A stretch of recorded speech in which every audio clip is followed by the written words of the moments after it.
What is your goal here? Well, my objective here in Jefferson City, and earlier today in Springfield, and also in St. Louis, with the conversations I've had only over a few-day period, is to determine whether I might be the best alternative to run for the U.S. Senate. My objective is one objective only, which is to make sure Republicans hold on to the Senate seat being vacated by Senator Obama. And there have been concerns raised about other possible candidates. I had a group of very prominent Republicans ask me to look into my possibly running, and so I'm here to gauge the temperature of a possible run. Is it realistic? Would I be the best candidate? Would I have the best chance of winning? If the answer is yes, I'll run. If the answer is no, I won't. So you're putting your finger in the wind to see if you have support. That's all it is. That's all it is, exactly. I know I have support in St. Louis. I'm trying to see if that support can translate to other places in the state. And how would that manifest itself? I mean, there are, I think, about 70 House members here who've already endorsed White blood. Would you hope that some of them change? Well, this is not an effort to obtain endorsements. It's an effort to gauge the temperature of key Missouri Republicans, legislators, donors, party activists. I'm talking to everybody. And you cannot talk to everybody without stopping by the legislature and getting their temperature as well.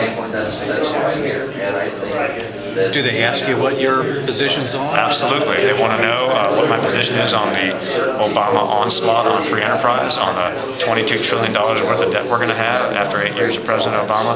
They want to know how I feel about a government that controls all of American industry at this point. They want to know how I feel about a government that rewards irresponsibility and punishes responsibility. They want to know how I feel about a government that's selling trillions of dollars worth of our debt to China, which will give them tremendous influence over how our country operates. They want to know how I feel about all of the Obama policies, which is not very good. How do you, I asked this to Senator Danforth as well.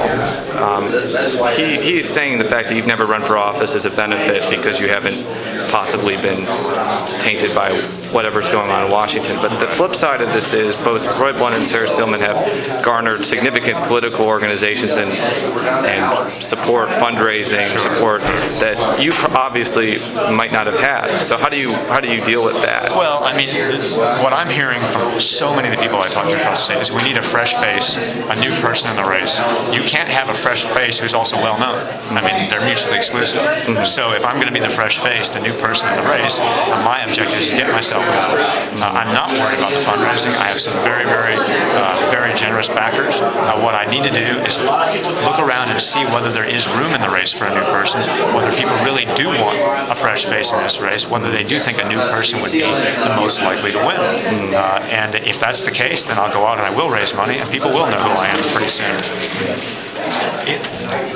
You said they approached you to ask if you were interested, yes. But you had to say, yes, I am interested. Yeah. Why would you like to run? Well, I would like to run because, number one, I think we need to win the seat, and we need to find the person who has the best opportunity to win the seat.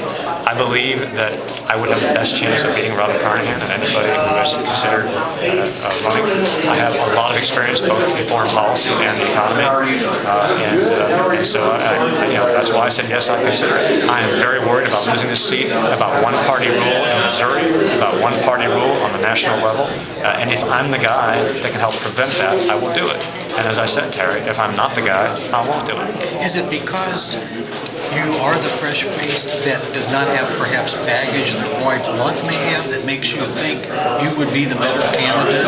Well, I'm talking to people about that right now, so I don't have any definitive conclusion on that. But what is clear is that I don't have relationships with lobbyists. I don't have relationships that I think could be problematic in a primary or in a general election, particularly in a general election. Whether I'm the best candidate or not, as I said, I got to talk to people. I'm new at this. I'm talking to people who are seasoned veterans, both as community organizers, as fundraisers, and as legislators. And I'm getting their sense of whether they think a person like me would best represent the party going forward. Have you found out anything so far? I've learned a whole lot, but you're not going to know about it quite yet.